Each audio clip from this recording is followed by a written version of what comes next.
की स्टेटच्या मधामध्ये टोल लागलेले आहे, हे पूर्ण भारतभर टोल आहे आणि या टोलवर अवैध वसुली केली जाते. हे वसुली कोण करते? जेव्हा गव्हर्नमेंटनं सांगितलं आहे का इंटर स्टेट बॉर्डरवर जेवढे टोल आहे तिथं वसुली केल्या जात नाही, असा कोणताही गव्हर्नमेंटचा GR नसताना तिथं येणाऱ्या जाणाऱ्या प्रत्येक गाडीकडून मेकॅनिकल पासच्या नावानं तिथं वसुली केल्या जाते. मी काल शिरपूर बॉर्डरला गेलो, याच्या पूर्वी सुद्धा मी तिथं गेलेलो आणि तिथं प्रत्येक ड्रायव्हरांनी तिथं गेल्यानंतर कंप्लेंट करतात की तिथं एक पास निघते, ते पास घेऊन ते RTO जिथं बसतात तिथं त्या खिडकीमध्ये जातात आणि तिथं त्यांना ते बॉर्डर क्रॉस करायसाठी पैसे घेतले जाते. त्याची किंमत 100 रुपयापासून 2,500 रुपयापर्यंत आहे. प्रत्येक स्टेटचे वेगवेगळे पैसे आहेत. आम्ही काल तिथं गेलो, RTOला विचारलं का तुम्ही वसुली करता का, तर त्यांनी म्हटलं आम्ही वसुली करत नाही. पण आम्ही तिथं गेलो असता आमच्या समोरच ते मुलं पळाले. RTOला विचारलं तर ते म्हणे हे मुलं आमच्यासाठी काम करत नाही. मग मुलं हे गुंड कोणी पोचून ठेवलं आहे, प्रश्नचिन्ह निर्माण होतो आहे. तिथल्या सगळ्या गाडीतले ड्रायव्हर खाली उतरले आणि त्यांनी कंप्लेंट केलं त्यांच्या समोरच. परंतु RTO तो बिलकुल निरुत्तर होता, तो एक शब्द सुद्धा तिथं बोलला नाही. त्यांच्या हातामध्ये चिठ्ठ्या होत्या, काहीच्या हातामध्ये स्टॅम्प लागले होते. ते स्टॅम्प सुद्धा आम्ही घेतले आणि पकडून आणले तिथं. तो RTO मानायला तयार नव्हता की माझे स्टॅम्प आहेत, पण त्याच्याच केबिन मधून त्याच्याच टेबलावरून ते आम्ही स्टॅम्प उचलून आले. जेपर्यंत तो स्टॅम्प मारत नाही त्या गाडीला पास करू देत नाही. आणि ज्याचा स्टॅम्प आणि सही त्याच्यावर नसली तर त्यांना ते पकडतात, जाऊ देत नाही. त्यांच्या गाडीचे काच तोडतात, त्यांना मारहाण करतात आणि हे डेलीच्याच तिथे गोष्टी चालू आहे. आमची सरकारला सुद्धा विनंती, आम्ही याच्यासाठी लेटर सुद्धा दिल्लीमध्ये दिले आहेत, महाराष्ट्र सरकारला दिले आहेत. कारण की यापूर्वी सुद्धा मी तिथे गेलो होतो आणि याचा पाठपुरावासाठी व्हिजिलन्स डिपार्टमेंटला सुद्धा तिथं दिला आहे. आता सर्रासपणे तिथं वसुली चालू आहे. प्रश्नचिन्ह हा निर्माण होतो का याच्यामध्ये सामील कोण कोण आहे? यांचे वरिष्ठ अधिकारी आहेत, मिनिस्टर इथे इन्व्हॉल्व आहेत का मुख्यमंत्री इन्व्हॉल्व आहेत? आणि किती मोठ्या चमडीचे आहेत का आम्ही वारंवार तिथं जातो, तात्पुरते ते बंद करतात आणि त्याच्यानंतर पुन्हा ते 1 तासानंतर ते वसुली पुन्हा चालू होते. आणि यांची प्लॅनिंग कशी असते? ते जे गुंड तिथं बसलेले होते ते पळाले आणि त्या ड्रायव्हर लोकांनी पूर्ण स्टेटमेंट दिले. ते सगळे रेकॉर्डेड आहेत आमच्याकडे. माझ्या फेसबुकलाच ते सगळे तुमचे स्टेटमेंट मिळतील. काय ते घटना झाली ती तिथं होईल. त्याच्यानंतर त्या RTOनी नाहीतर त्याच्या कोणी कलिगांनी फोन केलं, त्यांच्या गुंड्याला तिथं बोलवलं आणि ते गुंडे आल्याबरोबर अंगावर सगळे चढायला लागले. आमचे मित्र होते तिथं, कोणीतरी युट्यूबर सुद्धा पत्रकार होता, त्याला सुद्धा धक्काबुक्की आणि मारहाण झाली आहे. त्यांनी नखानी बोरडण्याचा प्रयत्न केला. तिथं कोणती तरी एक महिला होती, ती सुद्धा अंगावर आमच्या कार्यकर्त्यांच्या सोबत येणाऱ्या आमच्या PAच्या अंगावर चढण्याचा त्यांनी प्रयत्न केला. आणि सगळ्यात मोठी गोष्ट म्हणजे ते आले कसे तिथं त्या 15 अर्धा तासाच्या काळामध्ये. गाव समजा गावाचे असतील, कोणी गावचे समजा लोक असतील, ते तर तेवढा वेळ लागते तिथं यायला. यांनी फोन करून तिथं बोलवलं आणि हे पहिल्यांदाच नाही, याच्या पूर्वी सुद्धा तिथं पत्रकार लोकांवर हमला केला. जो भी सच्चाईचा आवाज अवैधरित्या हे जे वसुली करतात त्याचा आवाज उचलण्याची जेव्हा कोशिश होते तिथं तिथं धडकण्याचं काम करते. ही गँग आहे.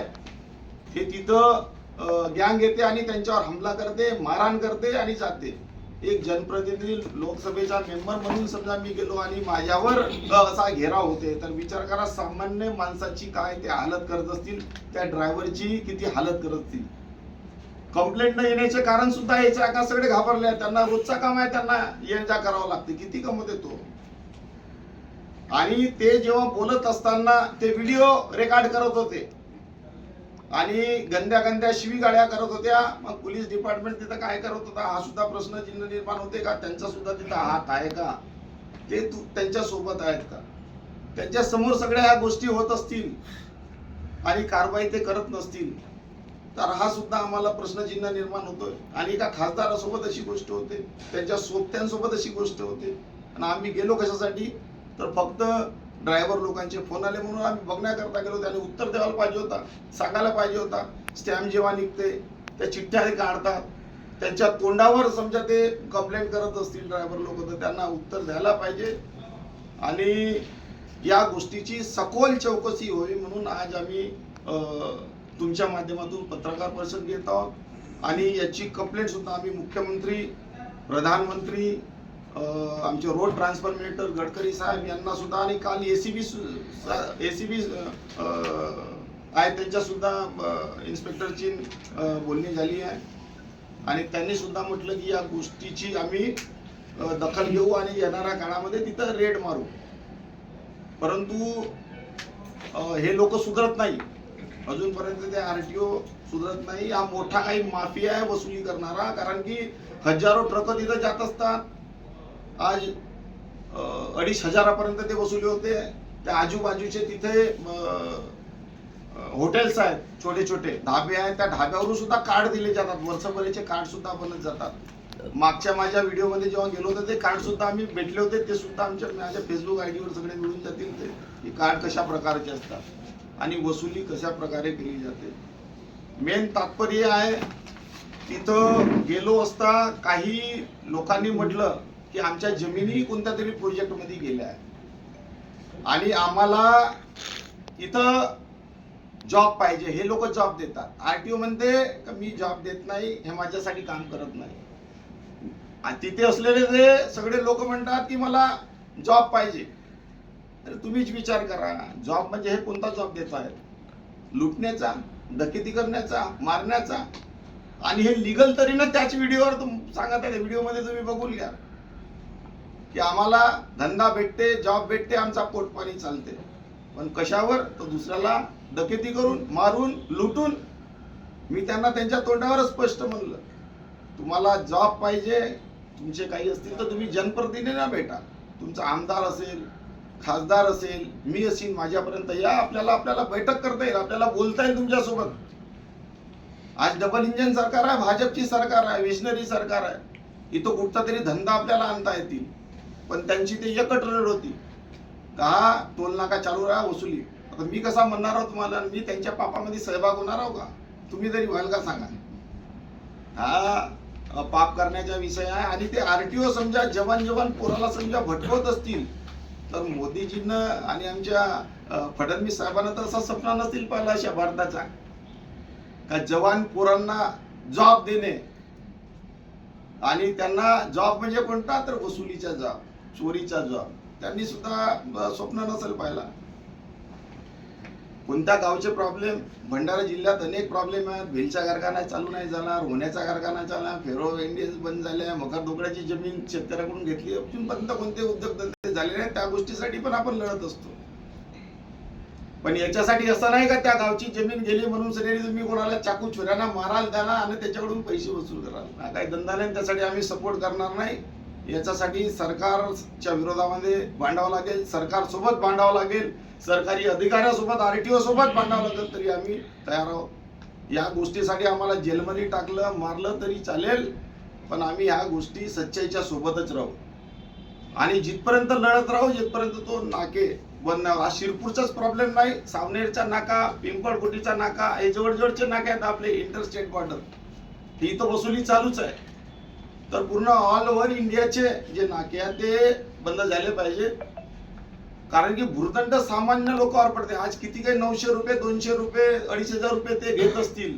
त्याच्यातला जो माल चाललाय त्या ट्रक मधून, तर तो सामान्य लोकांच्या खिशावर त्याचा भूर्दंड पडत आहे आणि एक दुःखाची बाब आहे. याच्यासाठी आम्ही लढत राहू आणि याच्यासाठी जिथपर्यंत या अधिकाऱ्यावर कारवाईची मागणी सुद्धा आपण करत आहोत. आजपर्यंत जेवढे आरटीओ झाले, जेवढे अधिकारी कर्मचारी तिथे काम करत आहेत, त्यांच्या प्रॉपर्टीची तपासणी झाली पाहिजे आणि त्यांच्यावर कारवाई झाली पाहिजे का इथला माल तुम्ही किती जमवला. पत्र सुद्धा दिलंय. कोणाविषयी तक्रार केली? तिथं 2 आरटीओ होते, वानखेडे आणि भगत. त्यांची आम्ही कंप्लेंट केली कारण की गुंड पोचण्याचं काम हेच करत आहे. तिथं ते बसलेले असताना तिथं अवैध वसुली चालू आहे. त्यांच्या हाताखाली हे अवैध वसुली आहे, तेच मास्टर माइंड आहेत. पण त्याच्यावरती कोण अधिकारी आहेत का ज्यांच्या हा सुद्धा एक चौकशी करण्याचा बाब आहे. हा पूर्ण रॅकेट आहे आणि या रॅकेटला पकडण्याचं काम हे सरकार करील असा मला विश्वास आहे. खासदार साहेब पोहोचवला ना, त्यांचं काय म्हणणं आहे? गडकरी साहेबांचं काय म्हणणं आहे? आम्ही लेटर थ्रू त्यांना पोहोचवला. कारण की अधिवेशनामध्ये, मागच्या अधिवेशनामध्ये सस्पेंड झालो लोकांच्या कामासाठी, तर आम्ही बाहेरच होतो. कोणत्या मंत्र्याला भेटायचं असेल तर त्यांना पहिले इन्फॉर्मेशन देऊन जावं लागते. आम्ही मेलनं सुद्धा हे त्यांना कळवलेलं आहे, पण अजूनपर्यंत कोणी कारवाई झाली नाही. आता कालची एवढी मोठी घटना होऊन सुद्धा अजूनपर्यंत तिथं अवैध वसुली चालू आहे. नाही, तर काल यात तुमच्या काही जीवावर बहुमत जसा नाही येऊ का नका. कोणी सरकार आणि बाकीचे वरिष्ठ अधिकारी सुद्धा या गोष्टीत सामील आहेत. काल तुमच्या जीवावर आली होती तर तुम्ही त्यांच्याशी डायरेक्ट फोनने का नाही संपर्क करत की असं असं होत आहे, त्यांना व्हिडिओ पाठवा. असतील की मग त्यांच्याकडे व्हिडिओ?